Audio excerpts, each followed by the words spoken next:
Welcome to RTV. నేను మీ నిర్మల. మరి ప్రస్తుతం మనం వాతావరణ శాఖలో ఉన్నాము. ఎందుకంటే ఇప్పటి వరకు కూడా చాలా వరకు ఎండల తీవ్రత పెరిగినందువల్ల కూడా వర్షాలు మరి సంభవిస్తున్నాయి అనే నేపథ్యంలో మొన్నటి వరకు చూసుకున్నట్లయితే చాలా వరకు భారీ వర్షాలు కూడా సంభవించిన నేపథ్యంలో ఇప్పుడు ఒక్కసారిగా వర్షపాతం అనేది తగ్గుముఖం పట్టిందనే చెప్పుకోవచ్చు.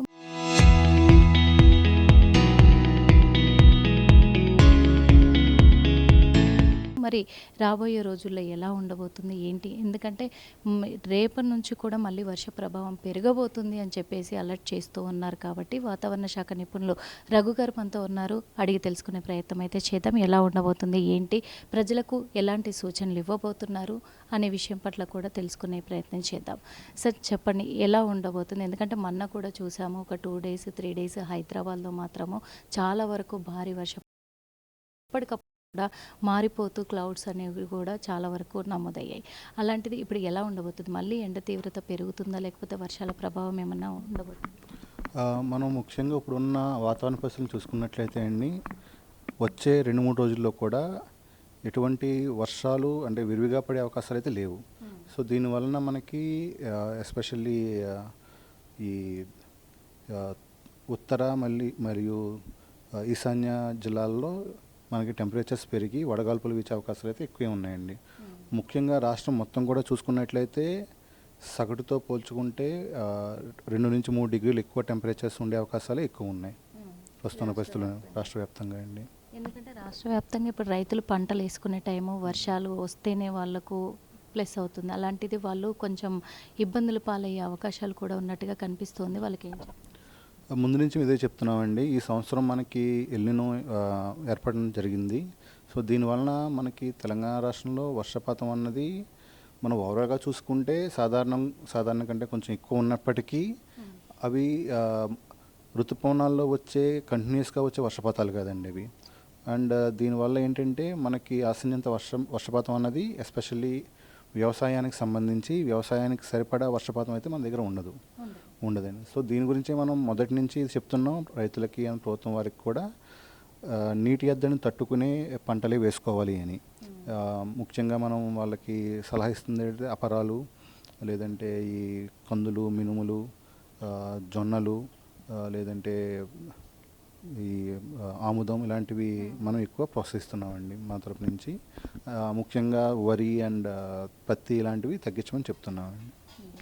ఇప్పుడు వర్షాలకు సంబంధించి కూడా ఉపరితలానికి సంబంధించి ఎలా ఉండబోతుందంటారు? ఎక్కడెక్కడ నమోదయ్యే అవకాశాలు ఉన్నాయి, ఎక్కడ లేని ముఖ్యంగా చూసుకుంటే మనకి ఋతుపవనాల పురోగతి చాలా మందకొడిగా ఉన్నాయండి. ఇప్పుడు గత 4 రోజుల నుంచి మనకు 15వ తారీఖున తెలంగాణలో బాగా తక్కువ పురోగతి కనిపించింది. ఎస్పెషల్లీ హైదరాబాద్ నుంచి భద్రాచలం మీదుగా మనకి 15వ తారీఖున వెళ్ళడం జరిగింది.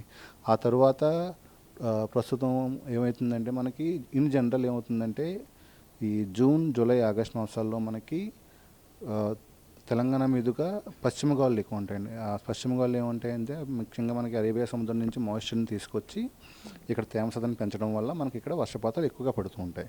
కానీ ఈ సంవత్సరం ఎల్నినో ప్రభావం వల్ల ఈ పశ్చిమ గాలి యొక్క తీవ్రత అనేది బాగా తగ్గిపోయింది. సో ఇప్పుడు ముఖ్యంగా తెలంగాణ మీద చూసుకుంటే మనకి ఉత్తర గాలులు ఎక్కువ ఉన్నాయి. ఉత్తరం నుంచి వచ్చే గాలులు, లేదంటే ముఖ్యంగా ఈ ఆగ్నేయ దిశగా వచ్చే గాలులు ఎక్కువ ఉన్నాయండి. సో దీనివల్ల ఏమవుతుందంటే మనకు కావాల్సినంత మాయిశ్చర్ ట్రాన్స్పోర్ట్ అనేది తెలంగాణ మీద లేదు. ఎండలు ఉన్నప్పటికీ కూడా తేమ శాతం బాగా తక్కువ ఉండటం వల్ల మనకి ఎటువంటి వర్షపాతం అన్నది మనం ఆశించినంత ఉండదండి. అయితే ముఖ్యంగా ఇప్పుడు ఒక ఉపరితల ద్రోణి అయితే మాత్రం మనకి తూర్పు మధ్యప్రదేశ్ మీదుగా ముందు నుంచి మనకి సౌత్ ఆంధ్రప్రదేశ్ వరకు ఉందండి. సో ఇది తెలంగాణ గుండా వెళ్ళడం వల్ల దాని వలన మనకి ఈ తూర్పు ప్రాంతాల్లో ఎస్పెషల్లీ ములుగు, భద్రాద్రి కొత్తగూడెం, ఖమ్మం, సూర్యాపేట, హనుమకొండ, వరంగల్, నల్గొండ ఈ జిల్లాల్లో కొంచెం వర్షపాతం ఉండే అవకాశాలు అయితే కనబడుతున్నాయి. అది కూడా ఉరుములు, మెరుపులతో ఉన్న వర్షపాతమే కానీ ఈ సాధారణ ఋతుపవనాల్లో వచ్చే వర్షపాతం అయితే కాదండి అది. ఎదురుగాలులతో కూడుకున్నటువంటి వర్షపాతం ఇలాంటివి నమోదయ్యే ముఖ్యంగా మనకి ఈ తూర్పు జిల్లాల్లో గంటకు 40 నుంచి 50 కిలోమీటర్ల వరకు వీచే అవకాశాలు అయితే ఎక్కువ కనిపిస్తున్నాయండి. 1-2 చోట్ల 60 కిలోమీటర్ల వరకు కూడా పెరిగే అవకాశం ఉంటుందండి. ఇక్కడ హైదరాబాద్లో ఎలా ఉండబోతుంది సార్? ఎందుకంటే హైదరాబాద్లో కొంచెం వర్షం సంభవించినా రోడ్ల మీద వాటర్ వచ్చేస్తూ ఉంటాయి. అలాంటిది ఎలా ఉంది? వచ్చే 2-3 రోజులైతే హైదరాబాద్ మీద ఎటువంటి ఆ, వర్షపాతం నమోదు అవకాశం తక్కువ కనిపిస్తుందండి. ఎస్పెషల్లీ వర్షపాతం వచ్చినా సరే ఉరుములు మెరుపులతో కూడిన వర్షం, అది కూడా తేలికపాటి నుంచి ఒక మోస్తరు వర్షమే కానీ భారీ వర్షాలకైతే ఇక్కడ అవకాశం లేదు. ఈవెన్ మనకి డే 4 అది 21వ తారీఖు నుంచి చూసుకున్నట్లయితే 21వ తారీఖు కొంచెం ఈ సిస్టమ్ ఏదైతే ఉందో అది కొంచెం వెస్టర్లీ కింద మారటం వల్ల కొంచెం మాయిశ్చర్ ట్రాన్స్పోర్ట్ అయితే కనుక మనకి హైదరాబాద్, రంగారెడ్డి, మెదక్, మేడ్చల్ మల్కాజ్గిరి, వికారాబాద్ ఈ జిల్లాల్లో కొంచెం చెదురుమదురు జల్లే అవకాశాలు అయితే ఉన్నాయండి. ప్రజలకు ఎటువంటి సూచనలు ఇస్తారు? ముఖ్యంగా ఇప్పుడున్న పరిస్థితుల్లో అయితే మనకి వేడి వాతావరణం ఎక్కువ ఉంటుందండి. సో అవసరం ఉన్నా లేకపోయినా సరే వాటర్ బాగా తాగుతూ, ముఖ్యంగా ఎండ ఎక్కువగా ఉండే టైంలో మార్నింగ్ 11 to 3 అన్నది అవాయిడ్ చేసి ఇంట్లోనే ఉండడం అన్నది మంచిది అండి. అంటే ఇంకా ఉష్ణోగ్రత పెరిగే అవకాశం ఉందా సార్? ఎండల తీవ్రత పెరిగే అవకాశం అంటే అందరూ కూడా ఇప్పుడు ప్రజలందరూ ఓకే వర్షాకాలం వచ్చింది కాబట్టి ఇప్పటికైతే కొంచెం ఉపశమనం వస్తుంది, ఇంకా చల్లని వాతావరణమే ఉంటుంది, ప్రాబ్లం లేదు, ఎండలకు ఇబ్బంది పడాల్సిన అవసరం లేదు అని కొద్దిగా ఊరట చెందుతూ ఉంటారు. అలాంటిది ఇప్పుడు వర్షాలు లేవు, మళ్ళీ ఉష్ణోగ్రత పెరుగుతుంది అంటున్నారు, పెరిగే అవకాశం? హైదరాబాద్ పరంగా చూసుకుంటే ఉష్ణోగ్రతలు వచ్చే 2-3 రోజుల వరకు పెరిగే అవకాశాలు ఉన్నాయండి. తర్వాత కూడా మీరు చూసుకుంటే వచ్చే 22, 23 తారీఖు వరకు కూడా ఈ ఉష్ణోగ్రతలు ఈ విధంగానే ఉంటాయి కానీ తగ్గే అవకాశాలు అయితే లేదు. 23 తర్వాత మాత్రమే ఈ ముఖ్యంగా తూర్పు నుంచి గాలులు కొంచెం ఎస్టాబ్లిష్ అవ్వడం, అలాగే పశ్చిమ గాలులు కూడా కొంచెం బలపడడం వల్ల కొంచెం ఏమన్నా వర్షపాతం మనకు జరిగితే కొంచెం వాతావరణం చల్లబడి ఉపశమనం కలిగే అవకాశాలు ఉన్నాయి. కానీ లేదంటే 22వ తారీఖు వరకు ఇటువంటి పరిస్థితులు నెలకొంటాయండి. Thank you sir.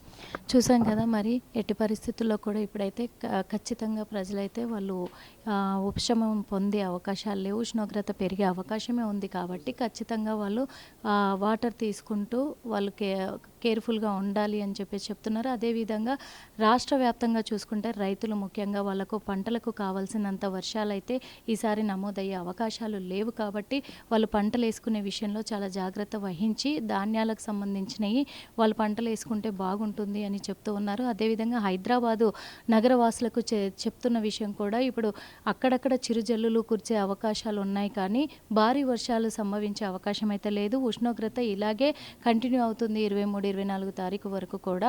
ఉష్ణోగ్రతను దృష్టిలో పెట్టుకొని చాలా కేర్ఫుల్గా ఉండాలి, వాళ్ళు చల్లని పానీయాలు అయితే తీసుకోక తప్పదు అని చెప్పేసి చెప్తూ ఉన్నారు. ఏది ఏమైనప్పటికీ ఈసారి వర్షాకాలంలో మాత్రం వర్షాలు సంభవించే అవకాశాలు చాలా తక్కువగా ఉన్నాయి. ఉరుముల మెరుపులతోటి ఈదురుగాలులతోటి కూడుకున్నటువంటి వర్షమే తక్కువ శాతం నమోదవుతూ ఉంది. నార్మల్గా వచ్చే వర్షాలు మాత్రము పడే అవకాశాలు లేవు అని చెప్తూ ఉన్నారు. దీన్ని దృష్టిలో పెట్టుకుంటే రైతులైతే ఆందోళన చెందుతున్నారనే చెప్పుకోవాలి.